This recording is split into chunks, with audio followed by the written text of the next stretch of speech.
Hello and welcome. You're watching Business Today Television. I'm Sakshi Batra and this is Market Today, a show where we'll help you understand the opening action, the trading setup and the market strategies you need to follow for this fresh and new day. Remember, it's the Sensex expiry as well. So we'll have to keep an eye out on the India VIX and how the volatility index really performs through the course of the day.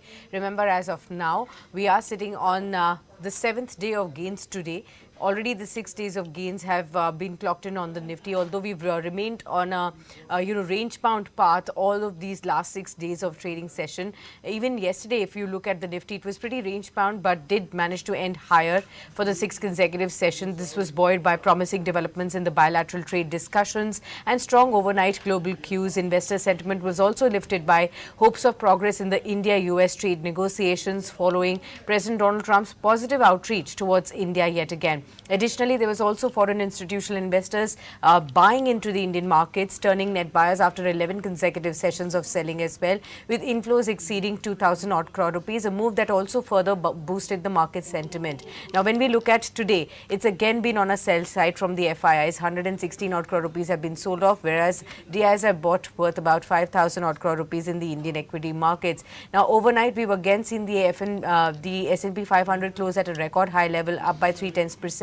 This was lifted by Oracle, whose stock soared by 36% on upbeat cloud growth guidance. And the Nasdaq also ended just above the flat line. We've seen Dow Jones also, however, was just down by about half odd percent in trade. So the US investors are now awaiting the August consumer price index and the initial jobs claims data in September, which can further guide the Federal Reserve's rate decision action next week. Now let's also look at how the Asia markets are performing in the trades today. Largely mixed as investors are digesting the China August inflation data. Mainland China's CSI index was up by about 1/10%.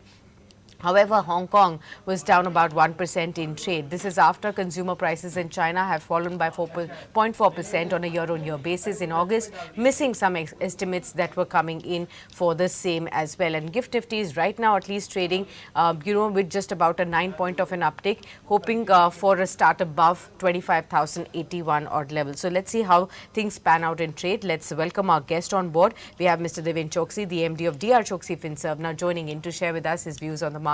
Very good morning to you, sir, and thank you so much for taking the time out. Starting off with an understanding of how are you looking at the current market setup.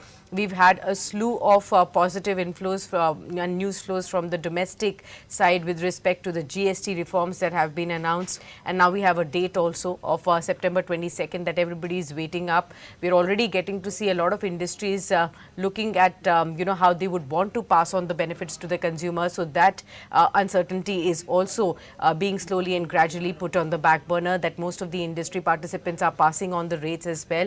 We also had good GDP data. Now we have positive news flows on the Trump tariff front again. So how are you looking at the entire setup right now? Yeah, good morning, Sakshi. We're very, very strong tailwind that we are now enjoying actually. The US and India meeting on the tariff-related solutions, I guess I think is moving in a positive direction. So obviously, globally, I think things are looking pretty simple for us at this point of time. That on one side, we have got FTA signed with various countries, which is promising us to start exporting our products, I think, into those other countries as well. And on the other side, if the America tariff deal is signed up, then possibly, I think, a lot of opportunities can open up and big time open up, as I see it. So, fortunately, the rationale is now prevailing, and I think the US President is wanting to close the deal with India. So, I think it's a positive direction. On the other side, the local definitely, I think, is a very, very strong prospects going forward. On one side, we have got lower interest cost, we have got lower inflation, we have got higher industrial production, GDP, and at the same time promising to be better with the higher amount of corporate earning growth in the second half of the current financial year. Also due to the fact that I think both the tax cut, the direct tax cut in form of 12 lakh rupees exemption of for income tax, and now GST tax cut, I think, which is basically helping in adding to the consumption. So in my viewpoint, each and every subject that we talk about, I think, is suggesting that the corporate world is going to have relatively much better time compared to what I think we have had in the past. So maybe I think this is where probably I think the conviction is required.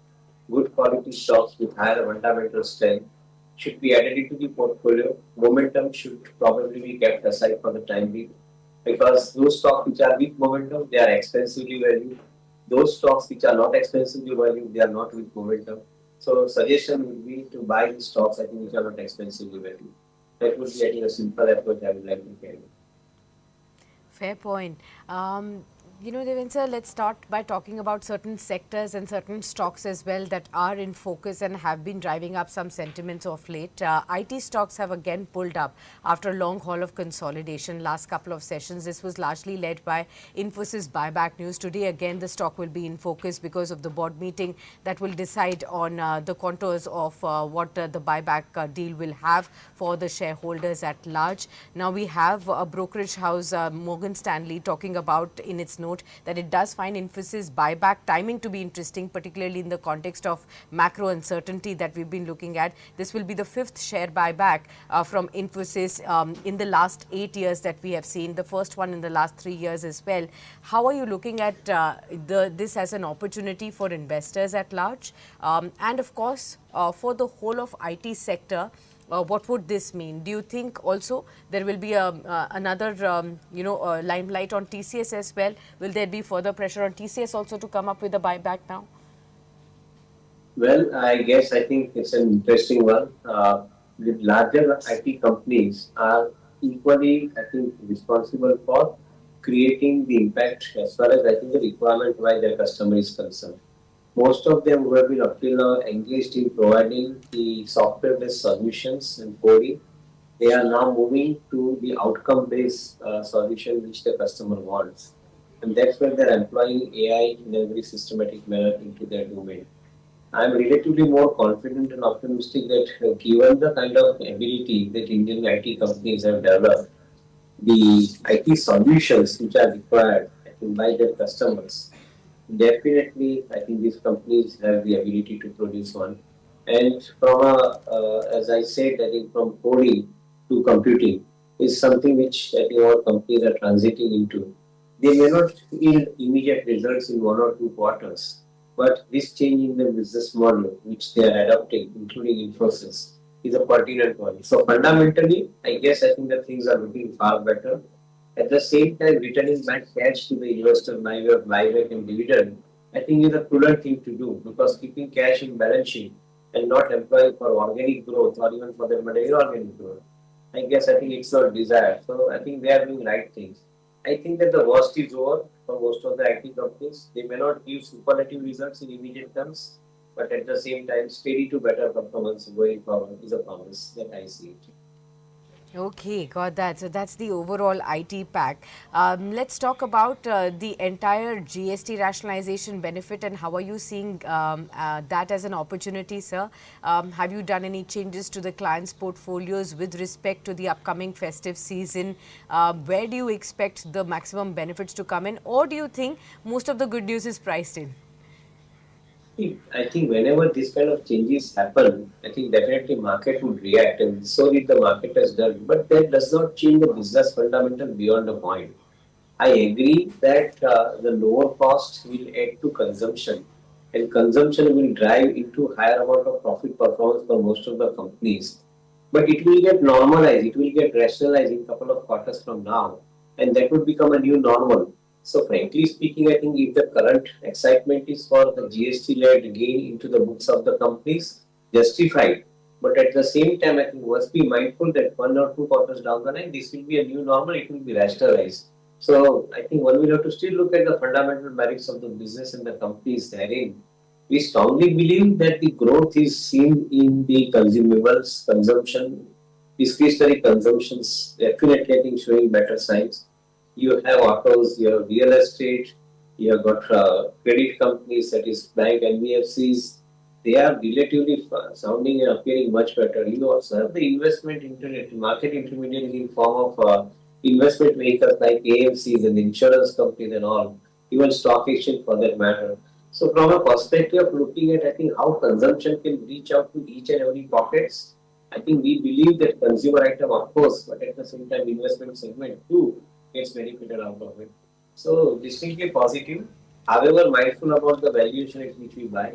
So certainly, where we see the opportunity, I think those stocks are very much preferred, particularly because they are comparatively less valued in the market, and that gives me downside protection. Okay, got that. Also wanted to just ask you from the banking perspective, Devensa, how would you look at this as an opportunity? Do you think the upcoming, boost in festive demand, sales, and volumes that we are looking at will also lead to some credit uptake, and therefore one should also be looking at banks from that aspect? Within banks, also private banks, PSUs, or the NBFCs, where do you think the consumer demand will actually tend to benefit the most?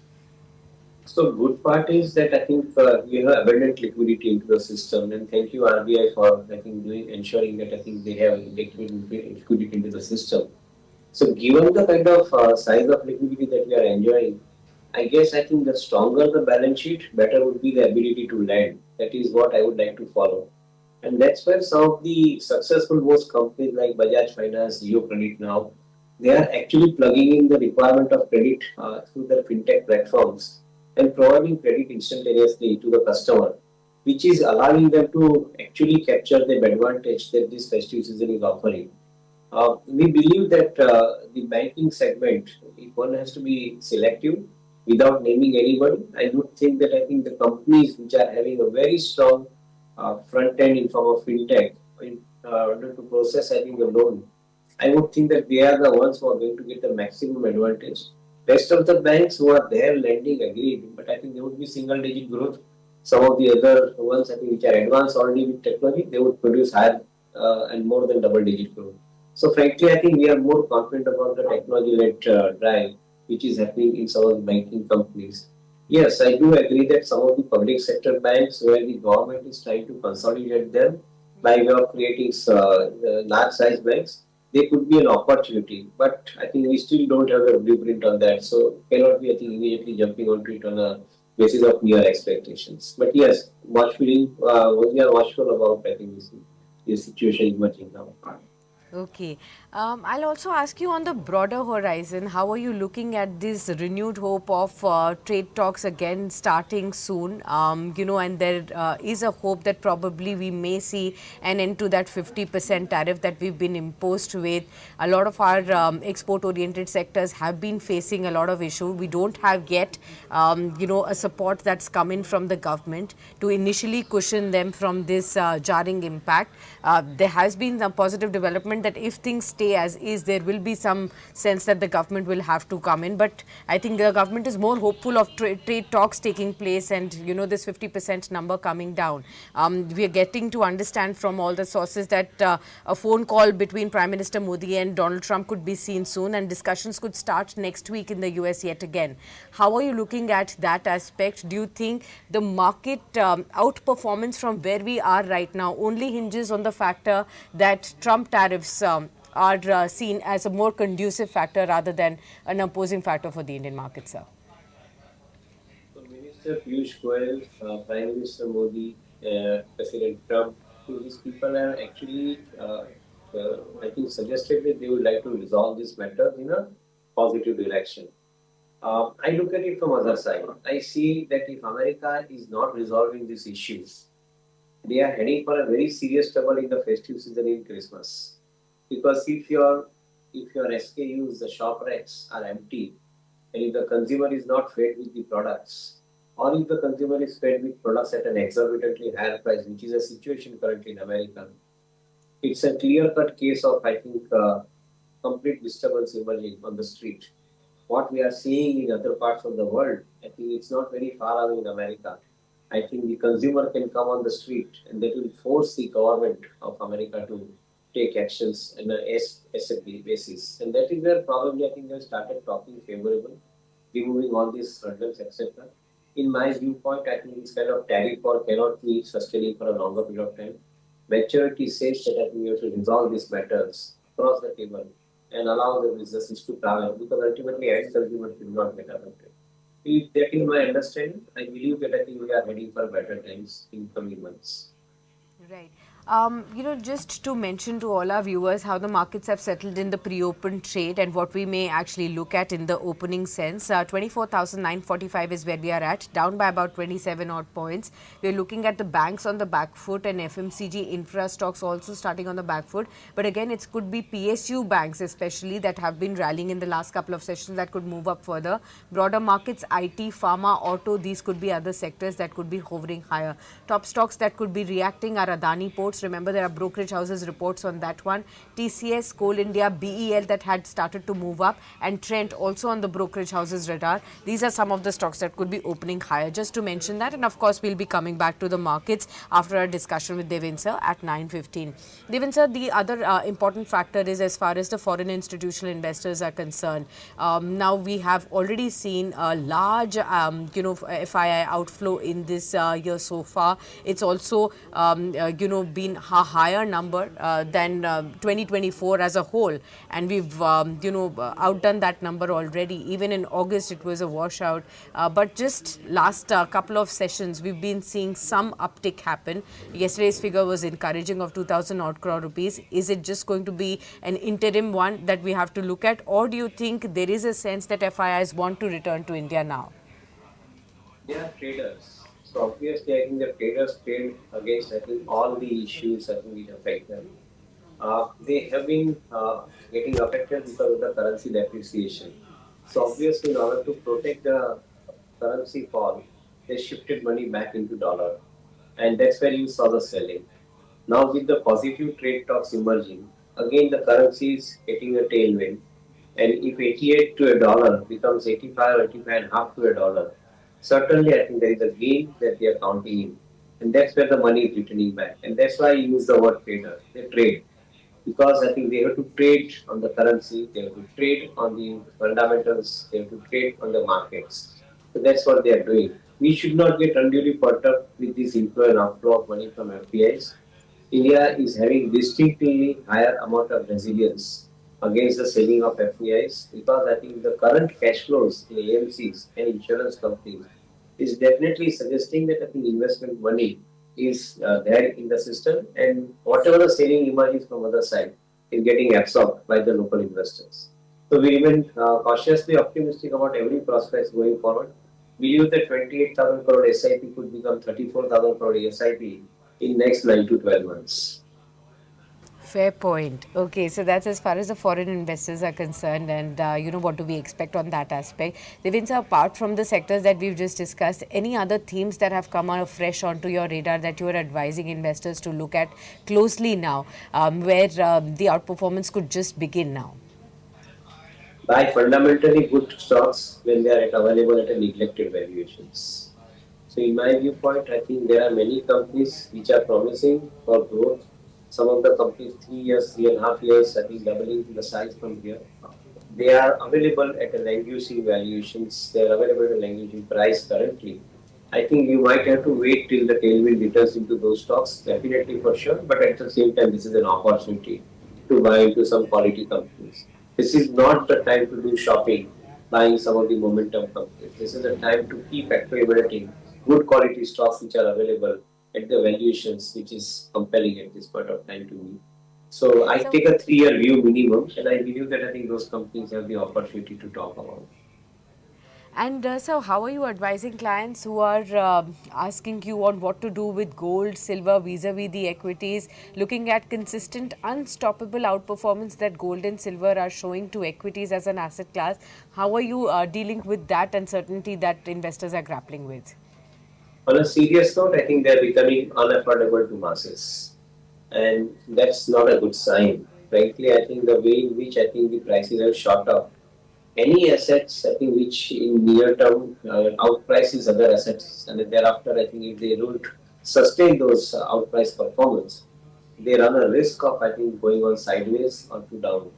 At this point of time, I think the gold and silver is not fundamental. It is more because of I think the replacing dollar assets into the gold and silver by most of the treasuries globally. And that's where I think on a short supply, I think these prices are going up. I am not an advocate of I think suggesting that what exactly should be the price of gold and silver. But one thing is certain that if there is a de-dollarization which is happening, gold and silver remain firm. They will remain firm. What would be the price, whether I will buy or not buy, I'm not too sure on that aspect because I think that's maybe a short-term phenomenon as well.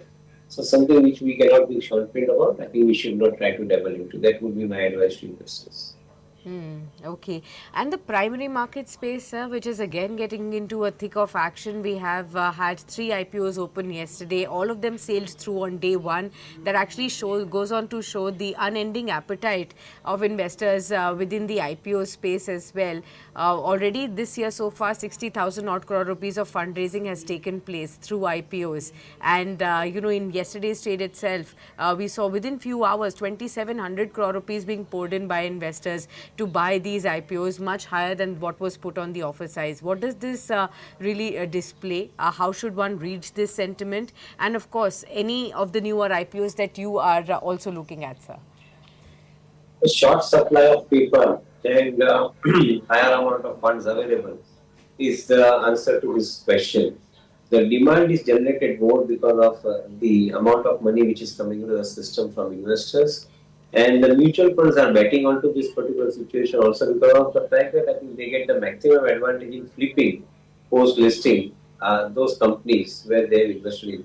So they are actually far better showing their NAVs and the growth in NAVs by flipping the IPOs in a very systematic manner. This particular regime of IPO today is favorable only to institutional investors. Retail investors they dabble into this, but I think they are all with I think multiple tricks, including multiple applications, etc. That keeps on happening from one to the other column. In my viewpoint, I think the IPO regime requires in the current context a revamp because I think this particular situation is not healthy.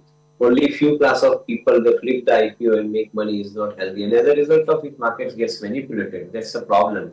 So maybe I think we definitely look for good quality companies. We look for LG's IPO. We look for Reliance's Geo platform IPO. Certainly, I think those large ticket IPOs are the ones I think which one we should look at. We also look at, I think, some of the government-owned companies further diluting their stake and reducing likes of LIC for that matter. I guess I think if that is so, then probably I think the larger liquidity will get absorbed. Unfortunately, government will come in January to March quarter. Government should be coming in October to December quarter, and I think take the position in the market in this particular period. Okay, well, always a pleasure to have you with us, Devin sir, to seek all those wonderful insights. Thank you so much for your time. It Thank is you. always appreciated that you come and share such wonderful insights with our viewers, sir. Thank you. All right, viewers, we'll start off by looking at the markets. They've started to tick, albeit on a lower end, 24,955. You can see a 17 point of a downtick right now on the Nifty. So a slight back foot start for the markets. India VIX is higher by 0.7%. Remember, it's the Sensex expiry there. IT stocks, after 2-3 days of gains, are now seeing some profits being taken off, 0.3% lower. The top laggard as far as the sector is concerned. Banking space, including the Nifty Bank, that's down by 1/10%. Private banks that are down 1/10% as well, and financial services also. And what is outperforming within the banks is clearly PSU banks with 0.2% higher in trade, or a 0.25% of a move on the higher end. Oil and gas is also ticking higher. You have media stocks, you have broader markets that are also holding up into the green, but you have some gains also on the auto pack, but banks and IT are clearly on the back foot. Top movers: Adani Ports, Eternal, NTPC, M&M and ONGC, all from various different sectors. We don't have a sectoral trend in the top 5 names on the Nifty. What's dragging in trade? IT. Wipro and Infosys are down. You also see names like Eicher Motors, Dr. Reddy's, that's down. Grasim from the cement pack is also down in trade, at least for now. Let's also look at any key movers on the broadest index that we have, that we can mark out for our viewers. Jupiter Wagons is up by 7%. Indocount Industries, after that rally of 20%, again is up by about 8.5%. Remember, these are the export-oriented textile names that are in focus. You also have names like Camlin Fine Sciences, that's higher in trade, from the broadest index. So some such names that are moving up. We'll come back to that, but let's welcome another guest of ours, Mr. Mitesh Panchal, who's joining in on the program with us to share with us his views on the markets and technically help us spot some ideas as well. Warm welcome to you, Mitesh ji. Good to have you with us. Flat to a negative start in the markets today. It's the Sensex expiry again. We've had already 6 days of gains in the markets. What do you expect now? Good morning, Sakshi. Good morning to the viewers. So, first of of all, we have seen a good rally to the tune of 500 points in Nifty. So now we are hovering around the very strong and psychological level of 25,000. So I think some sort of a consolidation will take place here for a day or two. And then probably we'll take the next leap on the upside to the tune of 2,500, 5,000, 25,500, 25,800. So we are of the view that the undertone is positive. One should absolutely buy the dip going forward. And the much awaited consolidation period is also going to end. It's all about a matter of just clearing this psychological level of 25,000. So this is as far as the Nifty is concerned. As far as Nifty Bank is concerned, I think again we are interestingly trading at a immediate resistance levels of 54,500. So once we taken out this, then probably we are heading for 55,000 and 55,500. So we are on the verge of a pretty strong breakout. The most important comfort actually is coming from the mid cap.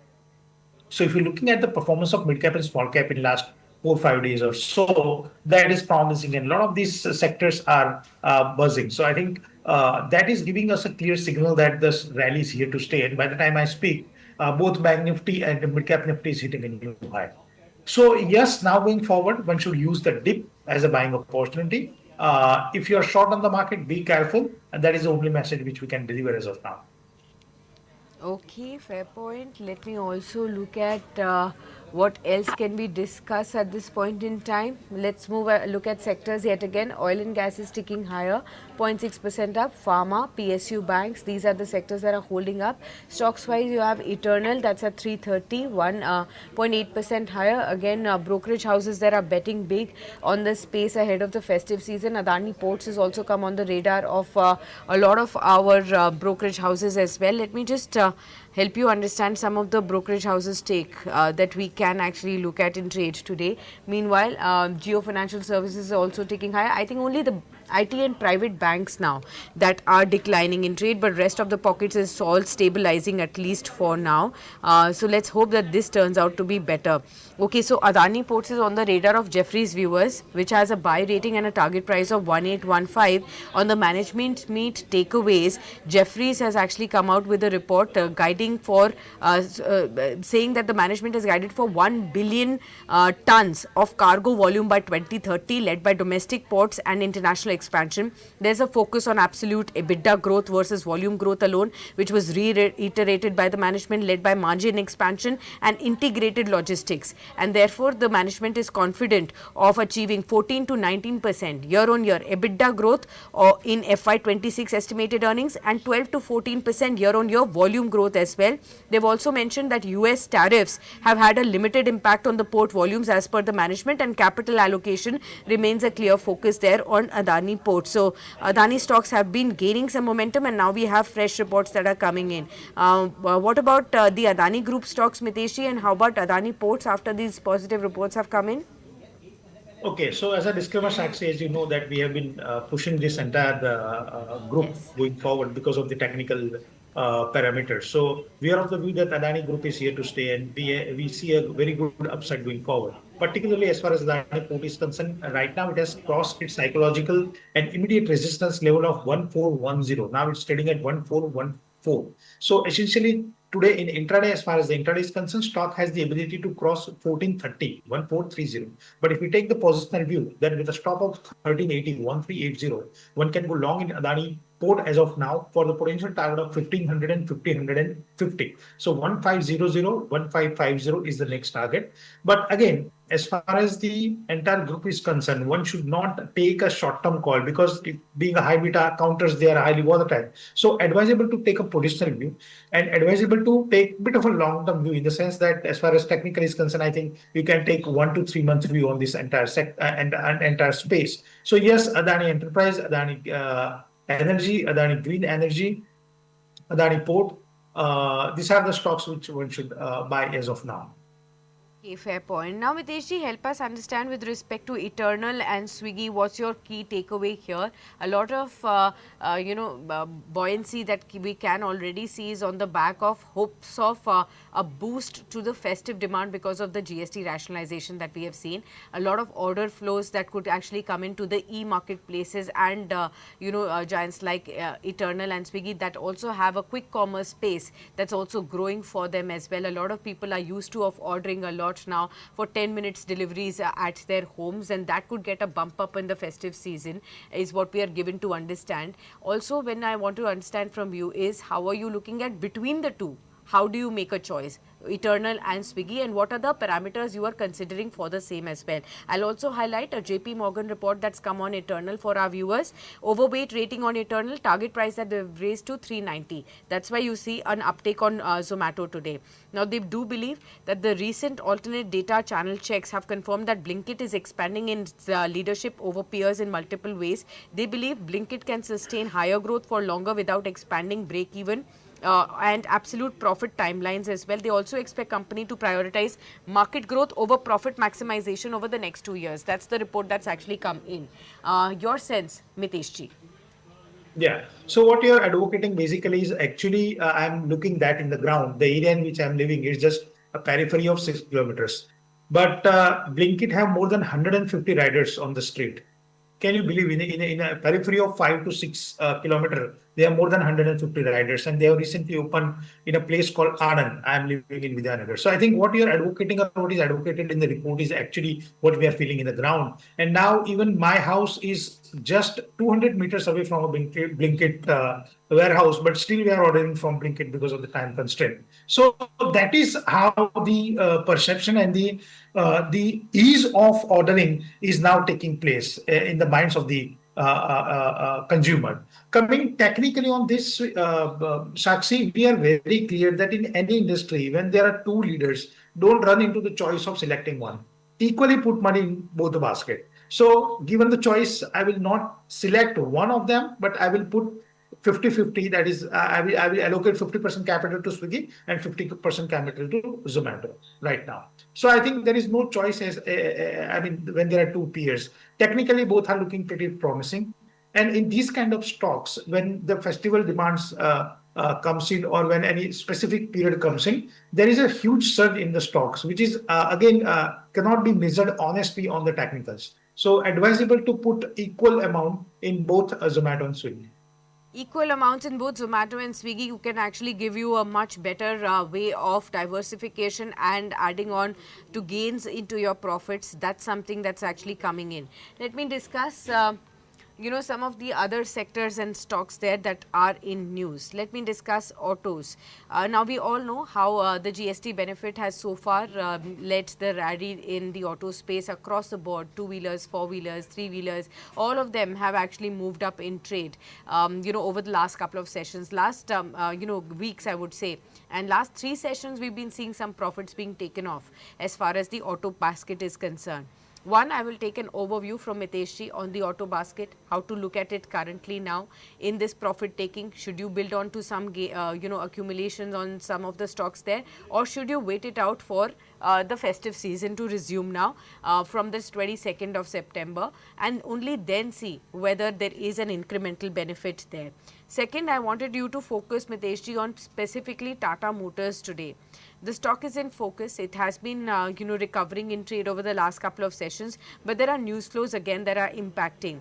I would like to remind our viewers that August 31st was the time when JLR was actually impacted by a cyber incident, and it extended a system shutdown. September 2nd, they announced a cyber incident and shut down the systems. September 10, there were fresh statements released that they're working on cybersecurity specialties to restart global applications. Some data has been affected in cyber incident, as has been reported by some of the international media organizations there. Now, remember, a cyber attack may actually cost around JLR 5 million euros per day is what we are given to understand. 5 million pounds per day, I'm sorry. That's what we are given to understand as of now. And this is an important one, because remember, Tata Motors really gets about 70% of its overall revenues from JLR, and that's why Tata Motors is also going to be an important one to look at. Miteshji, your overall comment on the auto sector and on Tata Motors, what's your sense? Okay, so let's start with Tata Motors first. So now what we are looking at, Sakshi, what we repeatedly told on the channel is that 750, that number is what we are looking at. I think the much awaited breakout will happen only above 750. So till that time, we'll absolutely wait and watch. Once we give a close above 750, definitely we are a bar with a target of close to 900. So that is as far as Tata Motors is concerned. But if you remember, Sakshi, we have absolutely bullish on two stocks, and that those two stocks have performed exceptionally well and continue to perform exceptionally well going forward. So that is nothing but Maruti and Ashok Leyland. So these are the two stocks which we are betting on. So as far as the choice is concerned, as long as Tata Motor trades below 750, the choice is Maruti and Ashok Leyland. Once it crosses 750 on a closing basis, definitely we'll move out from Maruti and Ashok Leyland and get into Tata Motors. Two stocks we have recently added in the sense that we have started recommending to our client is Eicher Motor. That is looking pretty promising. And now some sort of a strong revival is taking place with respect to Bajaj Auto. So I think Bajaj Auto and Eicher Motor is what we are looking at. As of now, we are concentrating on Maruti and Ashok Leyland. Once Tata Motor crosses 750, yes, I'd say definitely good to go. Fair point. Okay, I hope this has also helped all of our viewers out there. Let me just also ask you on the auto ancillary part as well, since we are talking about this space, how are you looking at the benefits to accrue there because of the heightened demand that festive season could entail from the auto sector? Yeah, so auto ancillary stocks are also buzzing up. I think among them, Motherson Sumi Wirings is looking pretty promising to us. Second is Jamna Auto, which is also looking promising to us. So I think these are the two stocks from the mid cap space which are looking promising. But we are not looking at that kind of an attraction, Sakshi, yet in the ancillary space as compared to the frontline stocks from the auto sector. Okay, got that. I hope this has also helped you out. Let's take some of the other stocks then. I think PSU banks is something that we should focus on. Over a percent gains that are coming in for the PSU banking index. Last couple of sessions, you've actually seen an outperformance come in. So far this year, PSU banks have not really participated as much as the private banks in the market momentum, Miteshji. Do you think the time has come to take a relook at the PSU banks and probably increase positions there? Absolutely. This is the sector where one should definitely allocate, but I think the sector is testing our patience actually. Since last a year, we are bullish on that, but unfortunately, we are unable to make money on the PSU space as far as the banking is concerned. So I think now probably we are hopeful since we have a buy call, but I think we need some major breakouts on a monthly chart rather than on a weekly or a daily. And that might take some sort of a time to do. So I am of the view that probably in the next 10 or 15 days, we'll be clearing out because anyway, we are completing this quarter and quarterly charts are pretty important to us. So in the next 10 to 15 trading sessions, we are completing the month of September as well as the quarter. So probably we will get a clear view. But till that time, you can play definitely a trading bounce over there. But a sustainable rally still take time before it plays out. Okay, fair point. I hope this has also helped you all out in understanding what should your strategy be. Let's also look at one more stock. I'm talking about Tega Industries. The shares have slipped after an acquisition that the company has made, which has almost equaled its market capitalization. Remember, Tega's market cap as on Wednesday stood at 13,800 odd crore rupees, and the acquisition is being done through special purpose vehicle in which Tega will hold 77% stake, while Apollo Funds will have a 23% stake. Now remember, this is as Tega Industries is acquiring 100% stake in Molycop for an enterprise value of $1.5 billion. That's close to 13,000 odd crore rupees, like I marked out. And this is almost as equal to the market cap of Tega Industries that stood at 13,800 crores.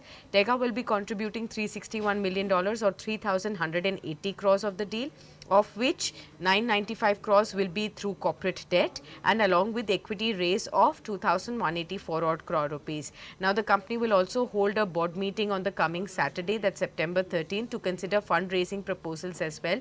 What is Molycop? Molycop is a supplier of grinding media to the mining industry, which uses crush ore and extraction of minerals like copper and gold. And Tega makes mill liners and wear parts that work with the grinding media to protect the equipment and optimize grinding efficiency as well. So although Molycop is 8 times Tega's size in terms of revenue, its margins are far lower. So we'll have to see how this really plays out in trade. Have you been tracking this stock at all, Miteshji? What would this new big acquisition really mean for Tega? Yeah, so if we track the chart patterns, Sakshi, the chart patterns are available from 31st December 2021 only. So we don't have at least a significant chart pattern to comment anything on that. But the recent yearly chart indicate that, quarterly chart indicate that in the quarter of December 2024, the stock has hit a high of 2,328. And since then, it was a rough ride for the stock. And for two quarters, it has consolidated. And now coming back in the third quarter. That means the quarter ended March and the quarter ended June. The stock has consolidated. And now in the current quarter, the stock has started performing well. So we are of the view that the only comfort which is coming is from the volume front. So what we are witnessing is that since last 1 or 2 years, this is the highest volume with which the stock is trading in the current quarter. That is a comfort. So what we call in technical terminology is a price volume breakout. So that is happening in Tega. So definitely it's a buy, but with strict stop loss. So you can place a deep stop of 2000, a psychological mark, and you can play the stock. On the upside, it has the potential to test its recent high of 2328. And then based on the movement, you can trail the stop loss going forward. So with a stop of 2000, definitely you can get into the stock. Okay, fair point. Let me also go back to what's happening in the Nifty 500 and maybe pull out some stocks that Mitesh ji can help us understand any strategies there. Moss Chip Technologies is yet again on the run, 4.5% higher after some days of profit booking then. That's moving up. You have names like Sangvi Movers, that's higher. Sagility India, that's higher, over 5% gains. Jupiter Wagons, that's up. You have Piccadilly Agro Industries, that's higher in trade. You also have names like Indoco Remedies, 17% higher in trade. Green Panel Industries, 11% higher in trade. So some such names that are really smartly moving higher as far as the Nifty 500 names are concerned. What catches your attention here, Mitesh ji?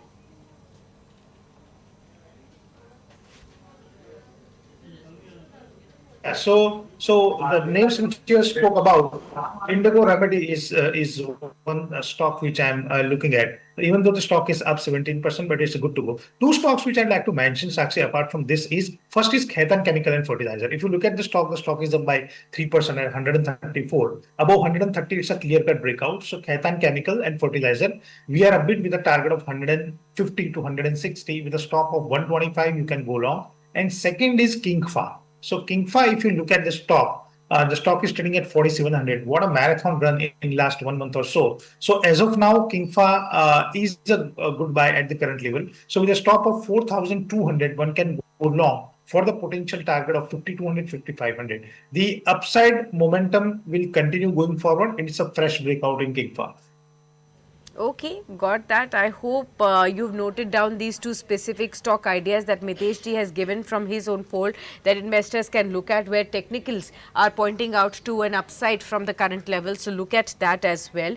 Let me also talk about the draggers as well. We have to talk about both sides of the market. IT stocks that are coming under some pressure today.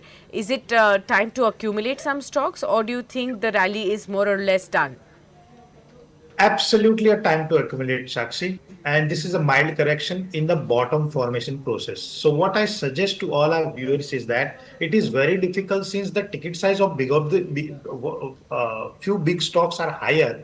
So we are recommending, as a disclaimer, we have already recommended, we will continue to recommend. So what we say, Sakshi, is that go ahead and buy the sector specific mutual funds in IT sector. So with the investment of just 5,000 or 10,000 rupees, you can actually buy a basket of 10 to 15 stocks from the IT sector. That is the easiest way to go. Or you can go for the ETF as well if it is available. I have a limited knowledge on ETF, but yeah, sector specific mutual funds are available. So I think the best way to participate the sectorial rally is by participating through the mutual fund route, wherein with a small ticket size, you can take a larger exposure. Same is the case since you have pointed out the IT sector. Let me also give outlook on the FMCG sector, because both sectors have hammered very badly in past 3 months or so. So we are of the view that both in FMCG and in IT, the bottom formation process is going on, and probably going forward, we may see a very significant upside in next 1 to 2 years. So we are recommending our clients to give allocation to both this sector, but in the form of mutual fund schemes, not in the form of direct stocks. Because then again, when you go into the direct stocks, it's a guessing game whether you want to buy TCS or Infosys or Wipro, Coforge or something like that. But when you buy buying a sector specific mutual fund, you are actually eliminating that guessing part, and with a small ticket size, you can make a big exposure. Okay, fair point. I hope this has also given you some understanding there as to how to approach this space. Broader markets is something that Mitesh ji was also focusing on. Let me just also pull up some stocks from both mid and small caps that are pulling up higher in trade today. From small caps, you have Jupiter, you have Sagility India, you have Data Patterns, you have Swan, you also have Gujarat State Petro, First Source Solutions, Natco Pharma, the erstwhile favorites that are gaining some traction. Within the broader markets on the mid cap front, the mid cap stocks that are rallying, you can actually see names like Vari Energies that's higher. You also have a lot of PSU banks, Bank of India, Union that's up. BHEL is higher. NHPC is up. You also have Oil India. You have Oro Pharma, Oracle Financial Services. All of them also ticking up in trade as far as the mid caps and small caps are concerned. Mitesh ji, an overall understanding. So far this year, we've seen large caps really take the baton in the markets and lead to some recovery. Broader markets have largely stayed on the back foot. What's happening right now? Is the tide shifting anytime soon? Absolutely. And I think that is what is indicated by a movement. Let me put it this way. So first, it's all about micro cap, then it's come about small cap, then it comes to mid cap, and then it comes to large cap, as we all know, right? And that is where we are very promising. And I think, Sakshi, I think before a month or so, what we have said and what you have also appreciated is that we have said that during Deepavali, we might see a good a new high. And you mentioned it that Mitesh ji, if that is the case, then I think all our viewers should celebrate because if the all-time high, and that point of time, there is a lot of tension going on between China and US and India and US as well. But that is where we are getting a sense from our system and methods that slowly and gradually the buy costs are increasing in our weekly scanner. So that is giving us a comfort to advocate that statement. As of now, also we are of the view that going forward, probably around Diwali, we may be trading near the all-time high and probably cross that as well. So what we are seeing is a very strong attraction in small cap, micro cap, and mid cap.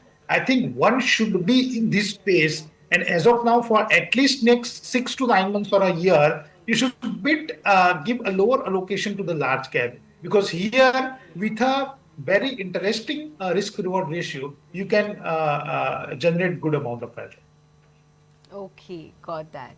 Let's also focus on some of the other aspects then within the markets. What else is ticking higher and catching our attention at this point in time?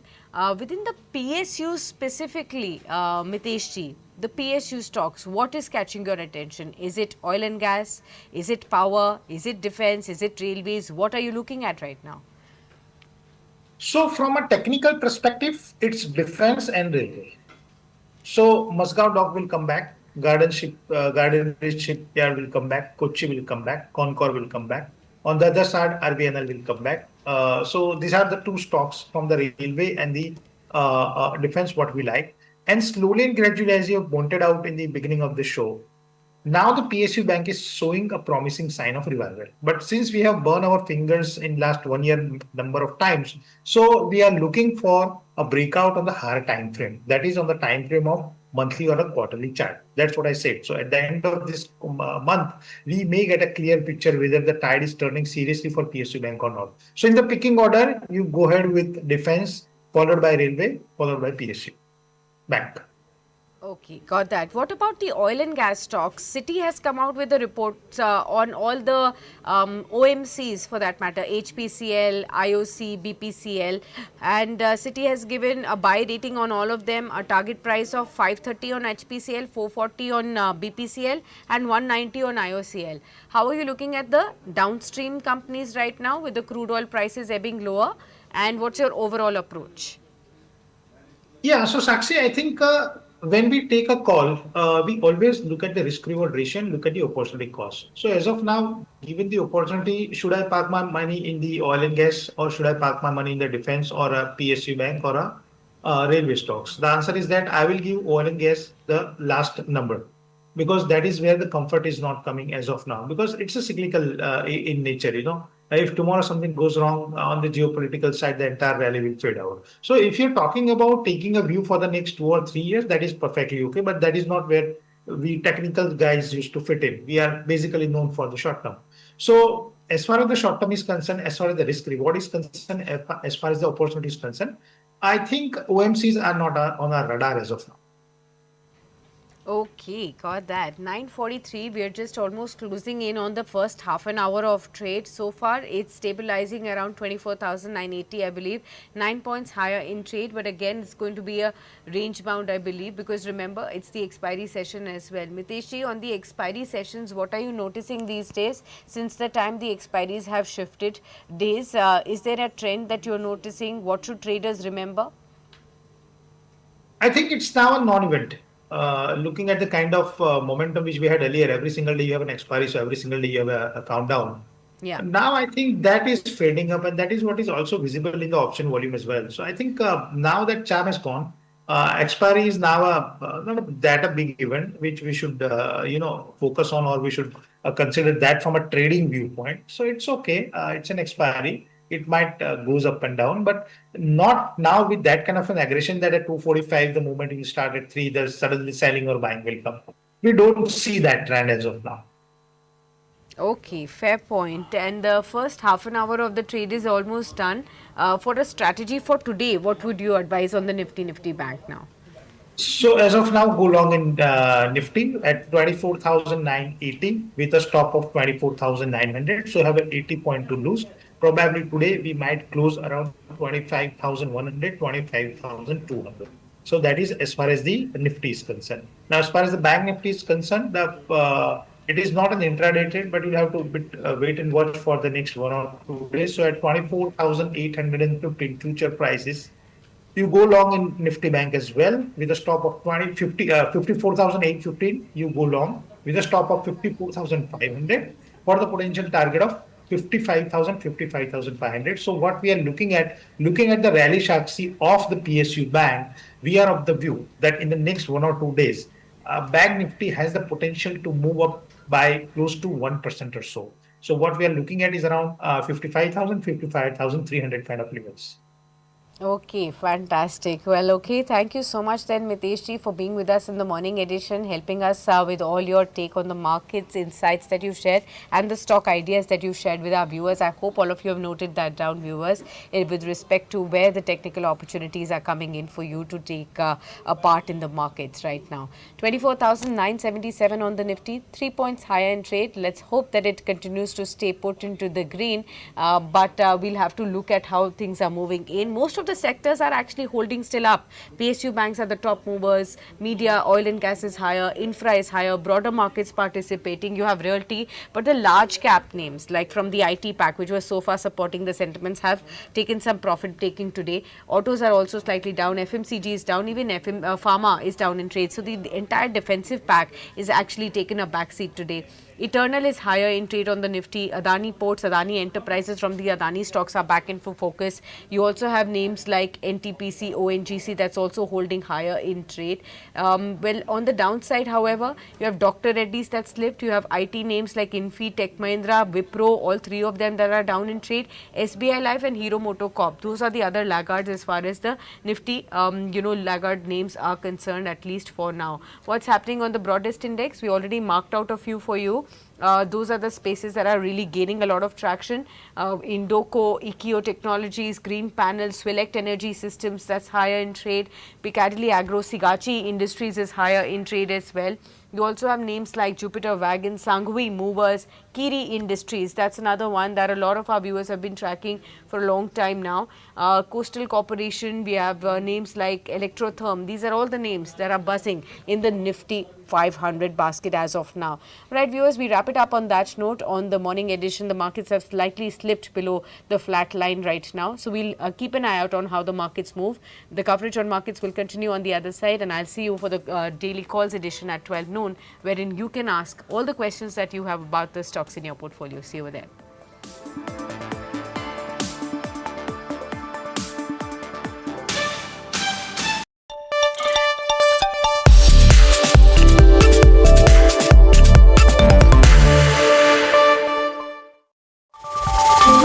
From how the markets move today to what's setting the stage for tomorrow. From tariffs to taxes, mutual funds to your daily stock queries. Join me as I decode the biggest wealth creating ideas for you at the closing bell. Watch me as I